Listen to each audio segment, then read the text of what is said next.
मौदा येथे सार्वजनिक बांधकाम विभागाने चालवला बुलडोझर। मौदा शहरातील वर्षानुवर्ष रस्त्यावर ठाण मांडून बसलेल्या अनधिकृत अतिक्रमणावर सार्वजनिक बांधकाम विभागाने अखेर मंगळवारी धडक कारवाई करत सुफडा साफ मोहीम केला। या धडक कारवाईमुळे शहरातील मुख्य रस्ते आणि रहदारीचे मार्ग मोकळे झाले असून नागरिकांनी समाधान व्यक्त केलं आहे। मौदा शहराला मोकळा श्वास मिळवून देण्यासाठी, वाहतूक कोंडी फोडण्यासाठी आणि विद्रुपीकरण थांबवण्यासाठी मंगळवारी नगरपंचायत आणि सार्वजनिक बांधकाम विभागाने संयुक्तरित्या अतिक्रमणाचा धडाका सुरू केला। मंगळवारी सकाळी 10 वाजेच्या सुमारास केसलापूर डिफाईन जवळून सुरुवात केली। मुख्य रस्त्यावरून अवैध बांधकाम दुकाने जमीनदोस्त करून हटवण्यात आली।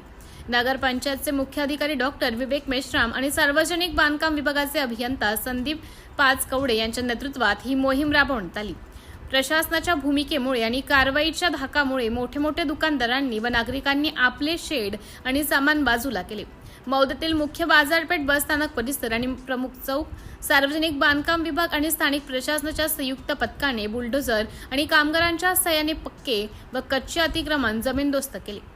रस्त्यावरील अतिक्रमणांमुळे मौद्यामध्ये वाहतूक कोंडी आणि अपघातांचे प्रमाण वाढले होते। या कारवाईमुळे वाहतूक सुरळीत होण्यासाठी मोठी मदत होणार असून नागरिकांनी प्रशासनाच्या या निर्णयाचं स्वागत केलं आहे।